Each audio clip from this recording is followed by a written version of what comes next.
Milei tuvo su primera derrota electoral desde que es presidente de Argentina. El bloque de izquierda Fuerza Patria fue el más votado en las elecciones legislativas de la provincia de Buenos Aires. Los peronistas obtuvieron casi la mitad de los sufragios y le ganaron a la Alianza de la Libertad Avanza, el partido oficialista, en 6 de las 8 secciones electorales en las que se divide la provincia. Con ello, ampliaron su mayoría en el Congreso bonaerense, tanto en diputados como en el Senado.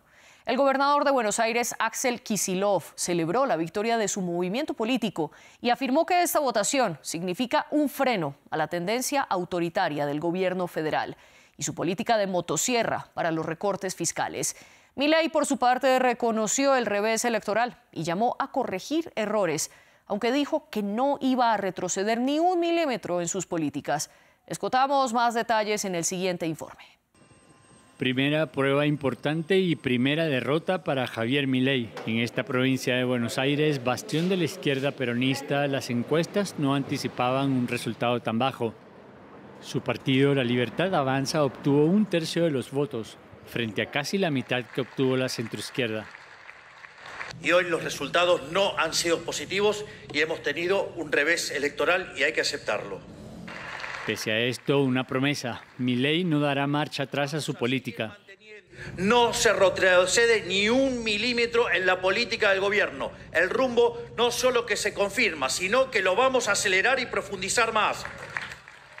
Electo presidente en diciembre de 2023 con un programa ultraliberal, Milei atraviesa un momento delicado. Varios miembros de su entorno están implicados en un escándalo de presuntos sobornos en la Agencia Nacional para la Discapacidad, entre ellos su hermana Karina, secretaria general de la presidencia.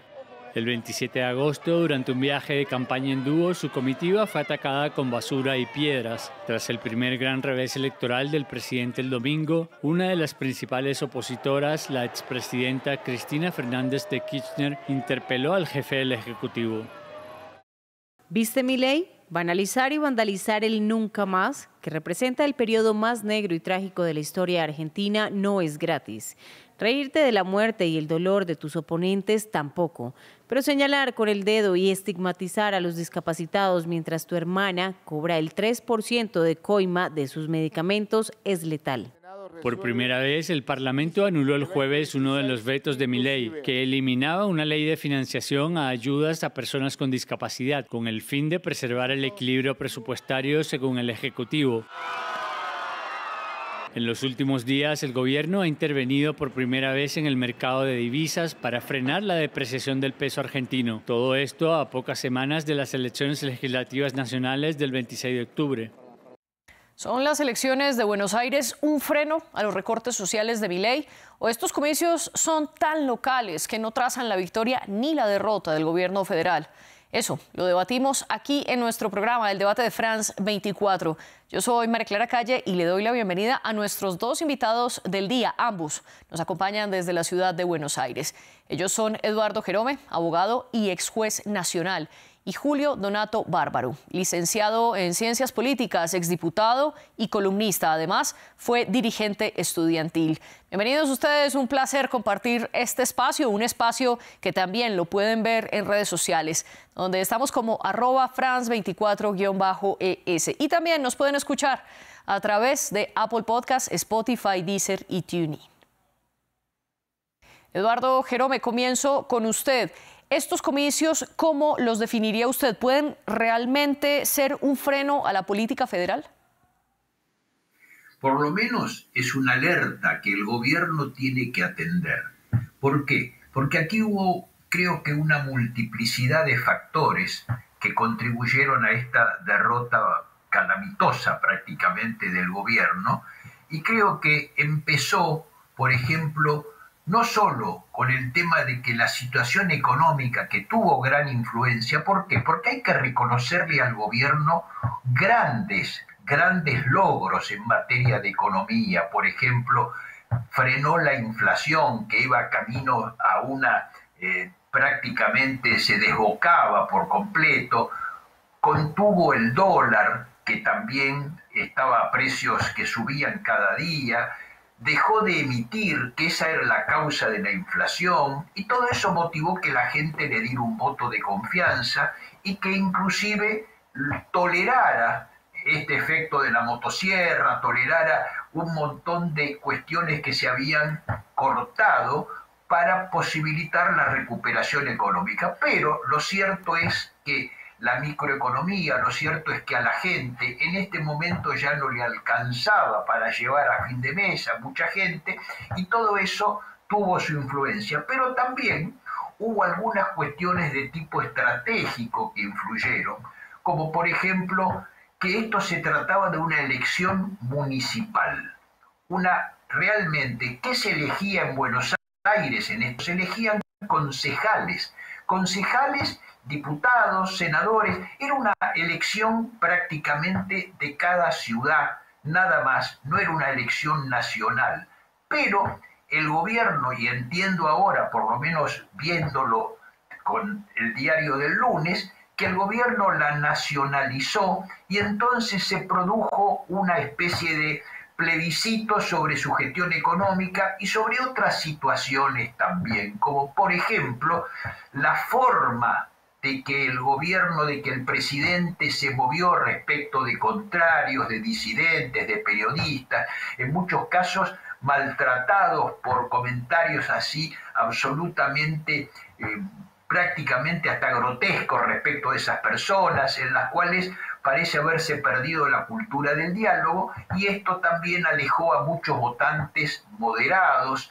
Tampoco se amigó con gobernadores, y entonces esto causó que tuviera pérdidas en el Congreso muy recientemente. El hecho de que la participación haya sido baja también influyó, y creo que estas cuestiones deben haber influido. Y también hay que decirlo, que estos escándalos de supuesta corrupción, en los cuales han salido audios que todavía están en pleno investigación, entonces sería muy apresurado hacer comentarios sobre que realmente existió la corrupción o no, pero lo cierto es que el rumor se propagó, y todas estas circunstancias creo que contribuyeron para que el gobierno tenga un revés en estas elecciones. De todas maneras, la gente creo que va a apreciar los logros que tiene. Creo que la gente no quiere, en líneas generales, volver al pasado, siempre y cuando la oferta que tenga, en este caso actualmente, se dé de la manera que los saque realmente de la postración en que muchos sectores, especialmente de pobreza, todavía no han podido salir. Y esto, lo interrumpo, Eduardo, para darle paso a Julio. Si el gobierno pudiera revertir esta estrategia, pudiera cambiar esa comunicación tan agresiva para con opositores, como dije, con periodistas, a los que prácticamente insultaba si no estaban en condiciones, creo que eso podría lograr que cambiara la situación para las próximas elecciones nacionales. Usted mencionaba que estas elecciones legislativas de la provincia de Buenos Aires podían entenderse como un plebiscito a la situación económica de Argentina. Julio Bárbaro, ¿usted está de acuerdo con esto? No, y no olviden que hace pocos días hubo una elección en Corrientes, donde el gobierno jugó lo mismo que en varias provincias, en un gobernador como Valdés, radical, que era aliado del gobierno, le impuso la Libertad Avanza y salió cuarto. O sea, yo creo que el gobierno no tiene ninguna posibilidad con esta política económica, que para mí no tiene salida, que es realmente empobrecedora. No hay sociedad de consumo sin consumo, y solo el monetarismo no alcanza para sustituir el pensamiento político, que tiene que ser mucho más abarcador. Así que yo creo que realmente en las elecciones del 26 de octubre al gobierno le va a ir mucho peor, porque no tiene posibilidades de salir de esa limitación que es el economicismo y la adoración a la moneda. ¿La inflación es alta? Sí. Yo soy una persona que llegó a votar a Macri, no soy un fanático peronista. Pero, aclaro, hay límites, y lo que está haciendo Milei para mí no tiene futuro. Usted mencionaba que precisamente ese 26 de octubre de este año, el 2025, serán las elecciones legislativas en toda Argentina, algo que en principio iba a incluir también a la provincia de Buenos Aires, pero el gobernador Alex Kicillof impulsó que estas elecciones fueran de manera separada. Eduardo, ¿esto marca una victoria para el gobernador y cuál es la postura de él dentro del peronismo? Bueno, efectivamente, creo que esto ha sido un logro para el gobernador. Un gobernador que no se caracteriza para nada por haber hecho obras, no se caracteriza para nada por haber hecho progresar la provincia. Por el contrario, nosotros vemos que los bolsones de cerca de Buenos Aires, donde se asienta la mayor cantidad de gente de la provincia, realmente carecen de agua, carecen de luz, carecen de cloacas, la gente vive en condiciones muchas veces infrahumanas y allí precisamente en esos lugares es donde el peronismo ha cosechado más votos. Esto es una característica que puede vincularse inclusive con la educación, porque por más que yo le tengo mucho respeto a Julio Bárbaro, un respeto mayúsculo, derivado de que es una persona realmente con una trayectoria fantástica y admirable, pero esto no me priva de decir que el peronismo tiene una característica, o hasta si podemos llamarle una virtud, que es mantenerlos en pésimas condiciones a toda esa gente y hacerles creer desde hace 80 años, y hacerles creer que son los únicos que lo van a poder sacar. Ahora, yendo a la pregunta que me hizo respecto de cuál es el futuro de Kicillof dentro del peronismo, bueno, sabemos que Kicillof está enfrentado con la señora de Kirchner. La señora de Kirchner, que como bien he escuchado, se queja de una supuesta coima que ha visto en el gobierno cuando ella está condenada precisamente por la corrupción más faraónica que ha existido en la historia argentina. Condenada, está en su casa con una tobillera, entonces me parece que no tiene ninguna autoridad para poder decirlo. Sin perjuicio de eso, creo que este enfrentamiento de Kicillof lo ha colocado en una posición de preeminencia dentro del peronismo. Y me parece que los gobernadores, porque el peronismo siempre se alía a último momento con el que tiene más poder, me parece que esto va a llegar a que la cuestión que quieren consolidar es su candidatura presidencial para cuando haya elecciones dentro de 2 años.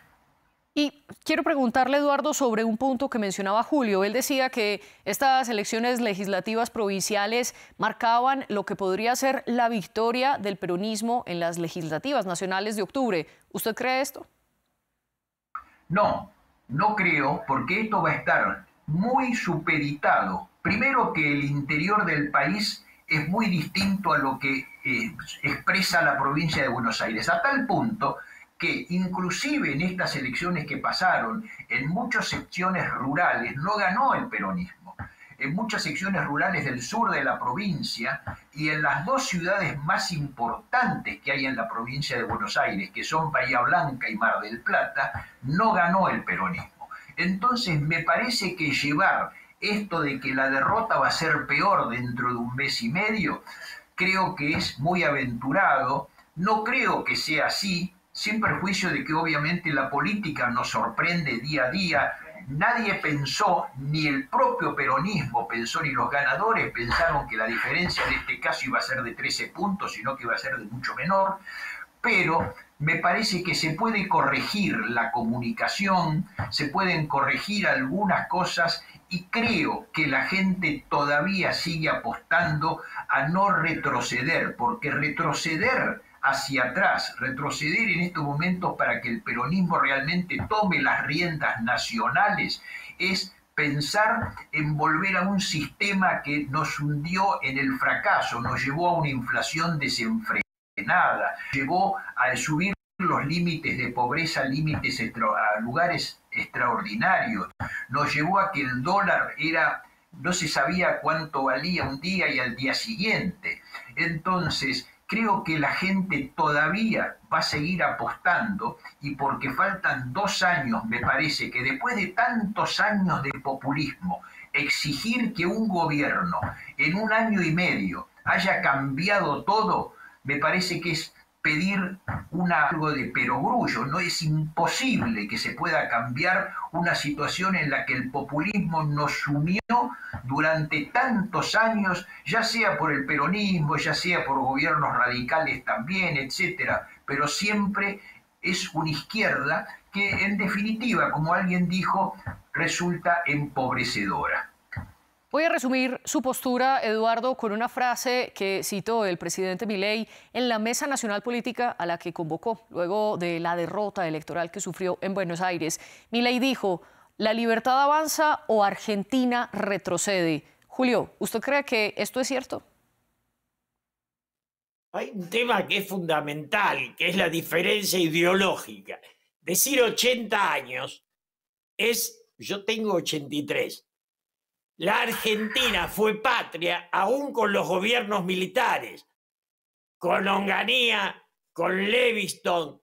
O sea, fue patria hasta el 76. Antes del 76 se discutía, si acá no había pobreza, había 5% de desocupación, no había deuda externa. Hablo de las dictaduras militares. O sea, 80 años es el tiempo que toman porque el peronismo ganó las elecciones. Y después de eso vinieron las dictaduras, esas que Martínez Dios es el que impone el pensamiento de Milei. Y cuando hablan del peronismo, si ellos se enamoraron del menemismo, que fue una traición ideológica en nombre del peronismo, el populismo de Menem, tienen hoy un grupo de menemistas sembrados en el gobierno. Están aceptando eso. Yo estuve 2 años con Menem como secretario de Cultura y me fui porque la corrupción me molestaba. Ellos lo recuperan. Entonces acá hay una cosa que es más profunda que peronismo-antiperonismo, que es patria o colonia. Y la idea de Milei es colonial, es la dependencia de la Argentina. Nosotros generábamos la misma riqueza que Brasil. Hoy no tenemos industria.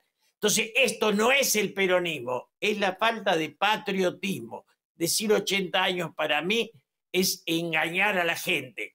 Las dictaduras fueron mejores que el gobierno de Menem.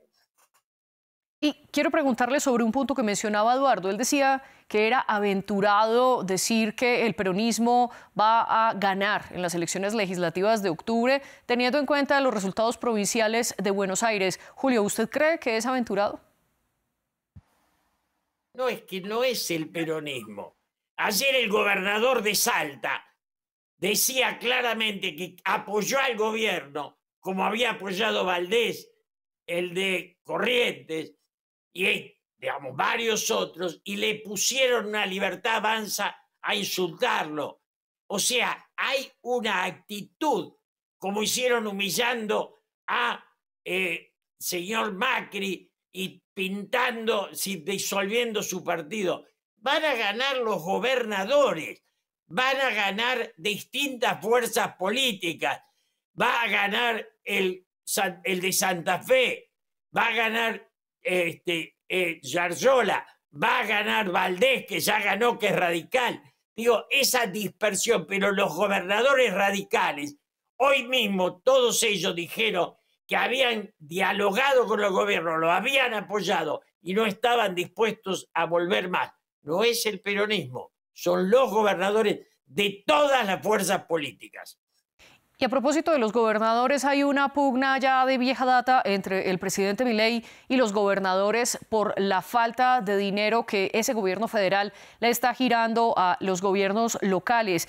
Eduardo, al respecto, Kicillof, luego de la victoria en las legislativas provinciales, dijo que le había pedido a Milei una reunión para verse frente a frente y hablar de cómo esta votación significaba que la política económica de Milei debería frenarse. Sin embargo, hasta ahora la presidencia no ha confirmado un encuentro con Kicillof. ¿Debería Milei encontrarse con Kicillof y con el resto de los gobernadores? Bueno, encontrarse con los gobernadores creo que lo ha hecho varias veces. me parece que un encuentro con los gobernadores hace a la esencia de los presidentes, no con uno en particular. No veo por qué tenga que encontrarse con Kicillof en particular, porque Kicillof no es diferente al resto de los gobernadores, pero sí reunirse con ellos es atender a las necesidades provinciales. Y creo que cabe decir algo, porque los gobernadores siempre piden recursos, pero no nos olvidemos que durante el último gobierno kirchnerista siempre se eligió a los gobernadores del palo para darles recursos y a los que eran de la oposición no se les daba nada. De hecho, recursos que le correspondían a la ciudad de Buenos Aires, que estaba en manos de la oposición tradicionalmente, se le quitaron y se lo mandaron a la provincia de Buenos Aires, donde estaba gobernada por el peronismo. Esto es, que se elegía a quién mandarle recursos. Estimo que ahora, o es de esperar que ahora, esa práctica tan nefasta que tuvo el kirchnerismo se deje de lado. Y por otra parte, también hay que decir algo. Con posterioridad a la muerte de Perón, el peronismo llegó al poder en dos oportunidades. Una con Menem y otra con los Kirchner. Pero, ¿qué pasa? En una por la derecha, en una por la izquierda. Con Menem era un peronismo de derecha, con los Kirchner fue un peronismo de izquierda. Ahora, los peronistas niegan que esos hayan sido gobiernos peronistas, pero si esos no fueron gobiernos peronistas, ¿cuáles fueron los gobiernos peronistas? Porque no hubo otros más que esos con posterioridad a Perón.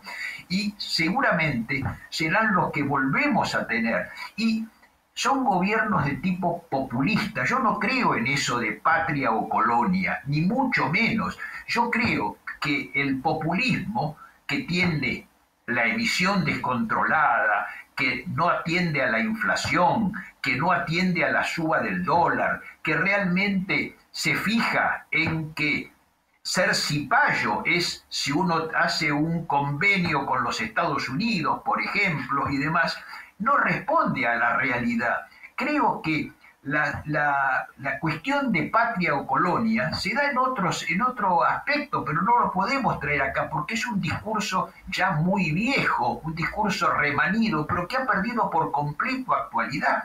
Hoy el mundo tiene otras realidades. Entonces, creo que comerciar con la Unión Europea, comerciar con Estados Unidos, especialmente con Occidente y también, por supuesto, con China y con otros países, me parece que no tiene que tener un color político. No se es cipayo porque se comercie o porque se abra la importación o que se produzca en el país una vibración económica de tipo diferente. No, me parece que hay que terminar con esa idea un poco troglodita de patria o colonia. Y en esto me permito disentir con lo que dice Julio Bárbaro, pero bueno, yo, como repetía, tengo mucho respeto por la opinión, porque en definitiva lo que tenemos que llegar en este país es a aceptar que la opinión ajena tiene tanto valor como la propia. Cuando lleguemos a eso, entonces vamos a poder escucharnos entre todos nosotros. Todavía creo que falta, pero hay que llegar a eso, porque es la única manera que los argentinos nos entendamos, o por lo menos aceptemos que el otro no es un enemigo, sino que es un rival simplemente. Usted habla de un discurso viejo y del populismo que no atiende la macroeconomía, diciendo que ya todo esto es una idea trasnochada. Julio, ¿usted está de acuerdo con este punto y sobre todo cómo interpretarlo con la victoria del peronismo en Buenos Aires? Hay un hecho que él plantea, que es la crítica al kirchnerismo. Yo he escrito libros contra el kirchnerismo, artículos.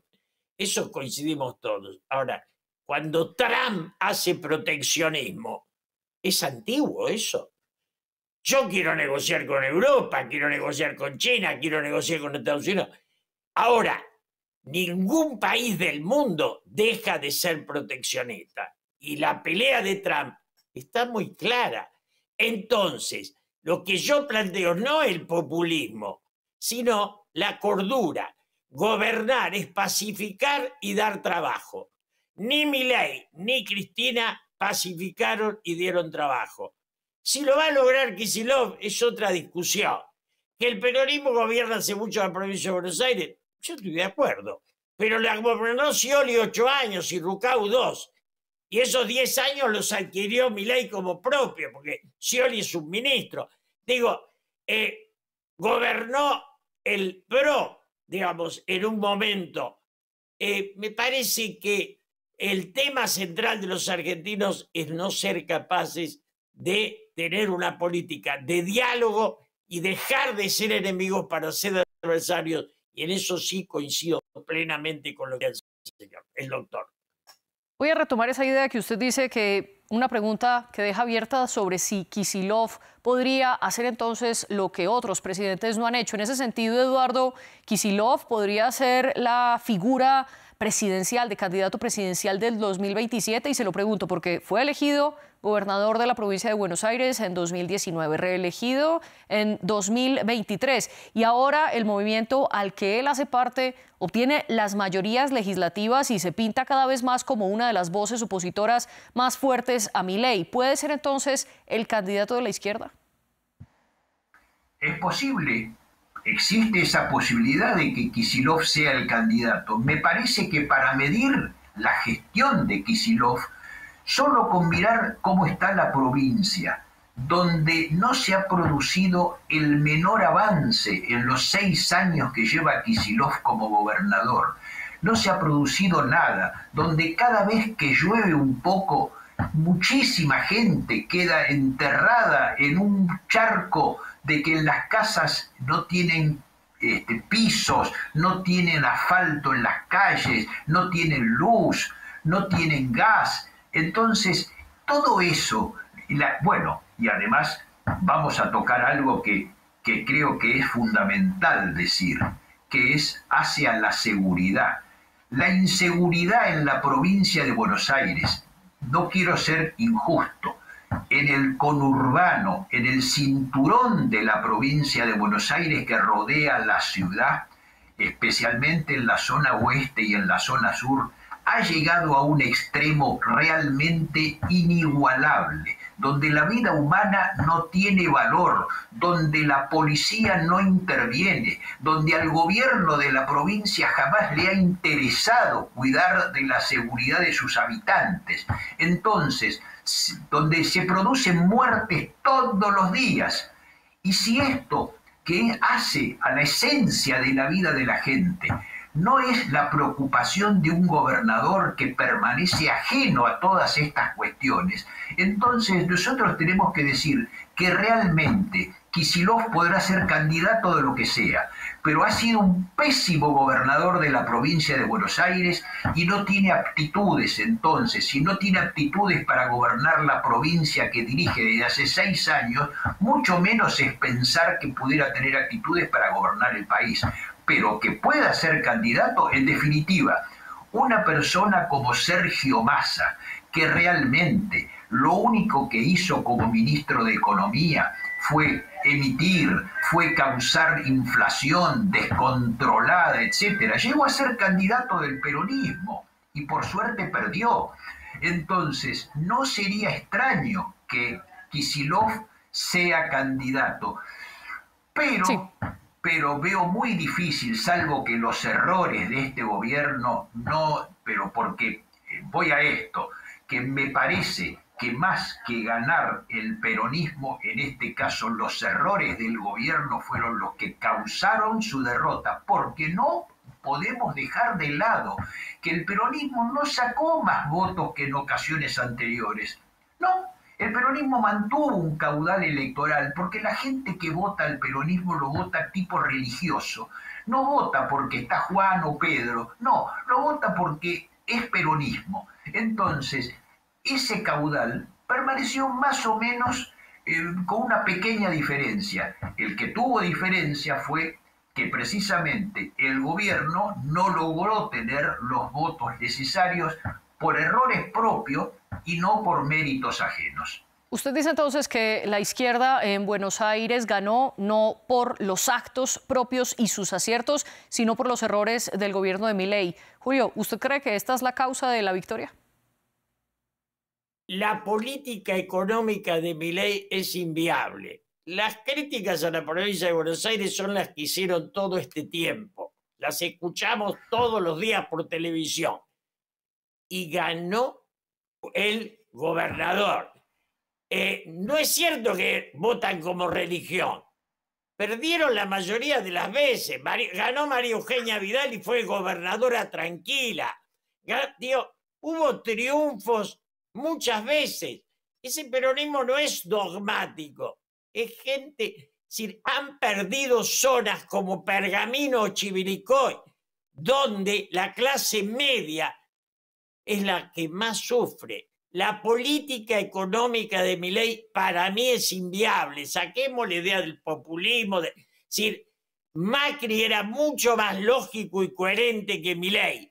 Igual perdió, pero perdió, yo lo acompañé un rato, o sea que asumo las culpas. Pero, digamos, creo que por esta vía no hay futuro para la política de Milei. Tiene todos los gobernadores en contra, y no importa quién sea el próximo candidato a presidente. Los gobernadores son los que tienen relación con los votantes como los intendentes. La casta a la que acusa Milei es la dirigencia política. Y los mercados, que parece que son los únicos que opinan, son los grandes poderes económicos. Entonces, ningún pobre vota a quien lo empobreció. Para mí esto es una ley universal.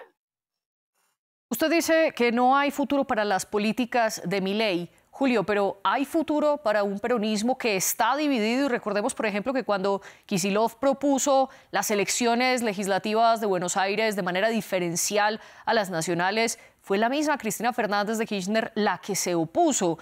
Y Kicillof forjó dentro del mismo peronismo, creó el movimiento Derecho al Futuro. ¿No está entonces el peronismo dividido? Está dividido. Absolutamente soy anticristinista, fui amigo de ella y de esto fui funcionario. Yo estoy en contra de esa secta que es la Cámpora. Esto es otra cosa. Estamos discutiendo política en la Argentina y los gobernadores, la mayoría de ellos no tiene relación con ese peronismo de la provincia de Buenos Aires.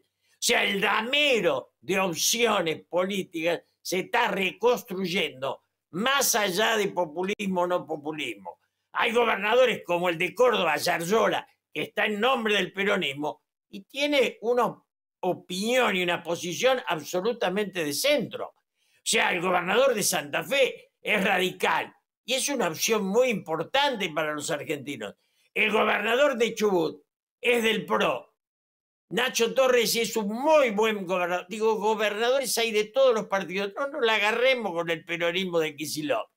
El tema central es que el gobierno de Milei no tiene aliados. Y si no tiene aliados, no tiene futuros. Y retomo esta pregunta para hacerle la cuestión a Eduardo. Julio dice, no hay futuro para la política de Milei. ¿Así lo demuestran estas elecciones de Buenos Aires, Eduardo? No, creo que no es así, ni mucho menos, por dos circunstancias. La primera es que ya les dije cómo contribuyeron que en este caso afectó la microeconomía, pero en la que hace a la economía, la macroeconomía, la actividad económica del país, hay una cosa que es fundamental. El presidente Milei, cuando era candidato, dijo exactamente lo que iba a hacer. Dijo que iba a aplicar la motosierra. Dijo que iba a ser el mayor ajuste de la historia argentina. Bien, no es que engañó, no es que dijo yo voy a hacer voy a darle planes a la gente, o sea, como hubiera dicho un populista. No, dijo la pura verdad de lo que iba a hacer. Y la gente lo votó. Esto es fundamental que hay que tener en cuenta. La gente votó esta política. Entonces, por lo menos, me parece que hay que darle los 4 años de ejercicio del poder para después, dentro de 2 años, cuando sean las elecciones presidenciales, votar a favor o en contra. Pero mientras tanto, no se puede hacer un juicio anticipado, con una agravante todavía más aún, que es que Milei no tuvo las cámaras a su favor, no tuvo diputados, no tuvo senadores, tuvo una oposición descarnada que le vetó la mayor parte de sus reformas, le impidió concretar muchas de esas reformas que pudo, entonces le ataron las manos, a veces pudo conseguir alianzas como para poder evitarlo, etcétera. Quizás le faltó últimamente una política de alianzas que le permitiera tener una mayor gobernabilidad, pero votó con un Congreso, gobernó con un Congreso en contra. Y todo eso, como les dije, con una política que la gente avaló a priori y le dijo, quiero que haga esto, señor presidente, avalamos su política. Entonces, no se puede decir que esa política es negativa ni nada por el estilo, porque fue la política que votó la gente. Entonces, veremos cómo sigue la historia, veremos si dentro de 2 años, cuando realmente, porque pretender revertir todo un proceso de populismo que lleva años, en 2 años o en 1 año y medio, porque realmente recién ha pasado 1 año y medio. Eduardo, lo voy a interrumpir porque nos quedamos sin tiempo. Nos quedamos sin tiempo y vamos a ver en octubre de este año cuál es la política que votan los argentinos en esas legislativas que aquí también le daremos seguimiento en France 24. Por ahora, Eduardo Jerome y Julio Donato Bárbaro, los despido y les agradezco por estar en nuestro programa. El debate de France 24 producido por la jefe de edición Laura Garzón y la jefe de invitados Tania Herrera. Ustedes vean más en france24.com.